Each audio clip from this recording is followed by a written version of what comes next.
नमस्कार दोस्तों, MS study में आपका स्वागत है। दोस्तों, कल हम पढ़ लिए थे अरब सागर में जल ले जाने वाली प्रमुख नदियाँ। दोस्तों, आज हम पढ़ेंगे आंतरिक अपवाह तंत्र की प्रमुख नदियाँ कौन कौन सी है। तो दोस्तों, बिना कुछ देरी किए हुए हम क्लास को शुरुआत करते हैं। दोस्तों, देखते हैं आंतरिक अपवाह तंत्र की प्रमुख नदियाँ। अंतः प्रवाह तंत्र में वे नदियाँ आती है क्या? अंतः प्रवाह तंत्र में वे नदियाँ आती है जिनका पानी किसी सागर तक समुद्र पहुंचने से पहले ही भूमि में विलुप्त हो जाती है। यानी सागर से यानी समुद्र में पहुंचने से पहले ही भूमि में विलुप्त हो जाती है, उसे अंतःप्रवाह नदियां कहते हैं। अरावली के उत्तरी पश्चिमी भाग क्या अरावली के उत्तरी पश्चिमी भाग से अधिकांशतः आंतरिक जल प्रवाह प्रणाली पाई जाती है। इस क्षेत्र की अनेक छोटी छोटी बरसाती नदियां मरुस्थल में ही लुप्त हो जाती है क्या? इस क्षेत्र की छोटी छोटी बरसाती नदियां निकलती है ना, वो मरुस्थल में ही लुप्त हो जाती है। राज्य के कुल जल ग्रहण क्षेत्र का 12.75% भाग अंतः प्रवाह तंत्र के अंतर्गत आता है। कितना आता है दोस्तों? 12.75% भाग अंतः प्रवाह जल के अंतर्गत आता है।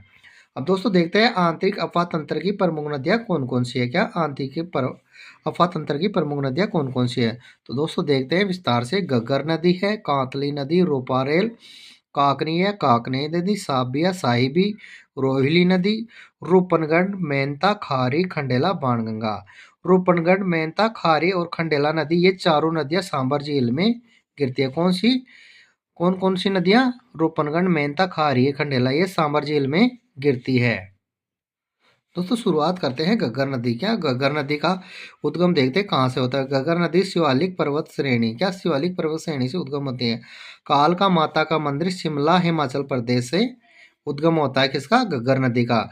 घग्गर नदी का उपनाम देखते हैं दोस्तों, किस किस नाम से जानते हैं किसको? घग्गर नदी को। घग्गर नदी को प्राचीन सरस्वती या द्रसोदती, मृत नदी, सोतर या वाहिंदी नदी, नट नदी या राजस्थान का शोक नदी कहते हैं। किसको? घग्गर नदी को। घग्गर नदी हनुमानगढ़ में नदी के प्रवाह को नाली या पाट कहते हैं। क्या? हनुमानगढ़ जिले में घग्गर नदी के प्रवाह को बहती है ना, उसको नाली या पाट कहते हैं।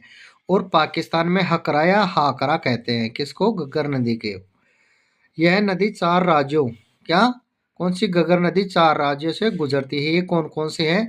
हिमाचल प्रदेश, पंजाब, हरियाणा और राजस्थान। क्या? हिमाचल प्रदेश, पंजाब, हरियाणा और राजस्थान। राजस्थान में इसका प्रवाह क्षेत्र क्या? घग्गर नदी का राजस्थान प्रवाह क्षेत्र 2 जिलों से होता है। कौन कौन से वो 2 जिले?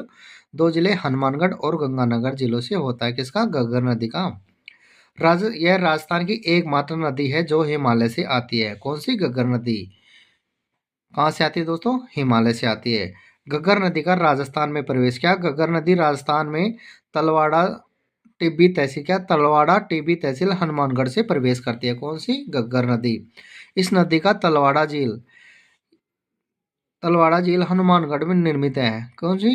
घग्गर नदी पर तलवाड़ा झील निर्मित है, जो हनुमानगढ़ जिले में स्थित है। यह झील राजस्थान की सबसे नीची झील है। कौन सी? तलवाड़ा झील। कौन सी नदी पर बनती है ये? घग्गर नदी पर। घग्गर नदी राजस्थान की एकमात्र नदी है। क्या? घग्गर नदी राजस्थान की एकमात्र नदी है जो उत्तर दिशा से प्रवेश करती है। कहाँ से दोस्तों? उत्तर दिशा से प्रवेश करने वाली एकमात्र नदी है वो घग्गर नदी है। यह राजस्थान की अंतः प्रवाह की सबसे लंबी नदी है। कौन सी? घग्गर नदी राजस्थान की अंतः प्रवाह की सबसे लंबी नदी है। दोस्तों, याद रखना, कौन सी? घग्गर नदी अंतः प्रवाह की सबसे लंबी नदी है। और इसकी कुल लंबाई है 465 किलोमीटर। कितनी है दोस्तों? 465 किलोमीटर। और राजस्थान में 100 किलोमीटर बहती है। क्या? राजस्थान में 100 किलोमीटर बहती है और कुल लंबाई 465 किलोमीटर है। दोस्तों, घग्गर नदी पर कालीबंगा, पीलीबंगा व रंगमहल सभ्यता स्थित है। और ये सभ्यता हनुमानगढ़ जिले में स्थित है। अब दोस्तों, आगे देखते हैं अंतः प्रवाह की दूसरी नदी कांतले नदी है। कांतले नदी। कांतले नदी का उद्गम है खंडेला की पहाड़ या सीकर से होता है। कहाँ? खंडेला की पहाड़ या सीकर से होते हो और इसकी कुल लंबाई है 100 किलोमीटर। कितने दोस्तों? 100 किलोमीटर। यह सीकर झुंझुनू जिलों में बहती हुई सीकर व झुंझुनू जिलों में बहती हुई चूरू जिलों की सीमा चूरू जिले की सीमा में रेतीली भूमि में विलुप्त हो जाती है। कौन सी? कांतली नदी। कांतली नदी का प्रवाह क्षेत्र तोरावाटी कहलाता है। क्या? कांतली नदी का प्रवाह क्षेत्र क्या कहलाता है दोस्तों? तोराबाटी कहलाता है। यह राजस्थान में पूर्णतः प्रवाह की दृष्टि से राजस्थान की आंतरिक प्रवाह की सबसे लंबी नदी है। क्या? सबसे लंबी नदी है। दोस्तों पूर्ण प्रवाह की दृष्टि से सबसे लंबी नदी है कौन सी? कांतली नदी। यह नदी झुंझुनू जिले को समान दो भागों में बांटती है। कौन सी? कांतली नदी किस जिले को? झुंझुनू जिले को दो भागों में बांटती है।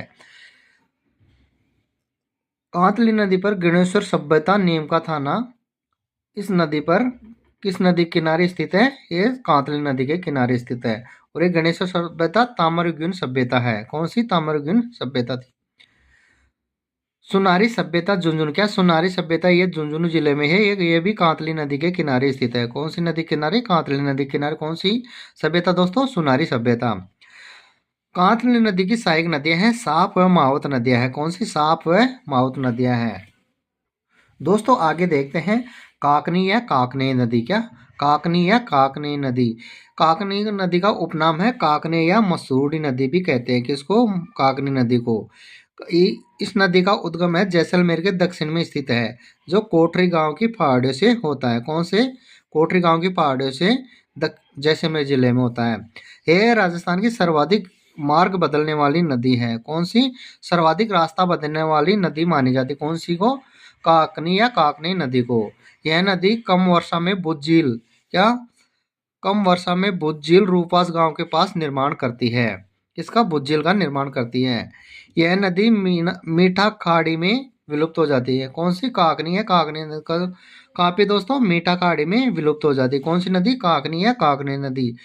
राजस्थान की आंतरिक जल प्रवाह की सबसे छोटी नदी है। कौन सी? काकनी नदी जल प्रवाह की सबसे छोटी नदी है।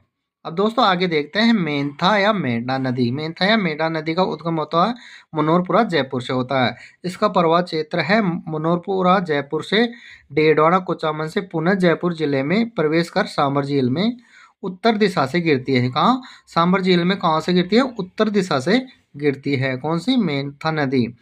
मेंथा नदी के किनारे प्रसिद्ध जैन तीर्थकर। क्या? प्रसिद्ध जैन तीर्थकर लूणवा डीडवाना में स्थित है। कहाँ पे? लूणवा डीडवाना में स्थित है। दोस्तों आगे देखते हैं रूपनगढ़ नदी। क्या? रूपनगढ़ नदी का उद्गम है किशनगढ़ की पहाड़ियाँ अजमेर से होता है। कहाँ से दोस्तों? किशनगढ़ की पहाड़ियाँ अजमेर से होता है। यह नदी अजमेर जयपुर में बहती हुई दक्षिण दिशा की ओर सांबर झील में गिर जाती है। कहाँ पे? दक्षिण दिशा की ओर सांबर झील में गिर जाती है। कौन सी नदी? रूपनगढ़ नदी। रूपनगढ़ नदी के किनारे निम्बाक संप्रदाय की पीठ सलेमाबाद अजमेर इसी नदी के किनारे से स्थित है। किस नदी किनारे? रूपनगढ़ नदी किनारे। कौन सी संप्रदाय? निम्बाक संप्रदाय पीठ सलेमाबाद अजमेर में है। दोस्तों आगे देखते हैं साबी नदी। साबी नदी का उद्गम होता है सेवर की पहाड़ियाँ सयापरा जयपुर से होता है। यह सापरा जयपुर से निकलकर बानसूर बहरोड किशनगढ़ खैरता तेजाब जिलों में बहती हुई हरियाणा में प्रवेश करती है। कहाँ? हरियाणा में प्रवेश करती है और पटौदी हरियाणा में विलीन हो जाती है। क्या? पटौदी हरियाणा में समाप्त हो जाती है। साबी नदी की कुल लंबाई है 185 किलोमीटर। कितनी दोस्तों? 185 किलोमीटर। साबी नदी के किनारे जोधपुरा सभ्यता स्थित है जो कोटपुतली बहरोड में है। साबी नदी के किनारे स्थित है। कौन सी? जोधपुर सभ्यता। तो दोस्तों आज की क्लास कैसी लगी? अच्छी लगी हो तो दोस्तों अपने चैनल को सब्सक्राइब जरूर करें और कमेंट करके जरूर बताएं कैसी लगी। और दोस्तों अपने दोस्तों तक शेयर जरूर करें। धन्यवाद दोस्तों।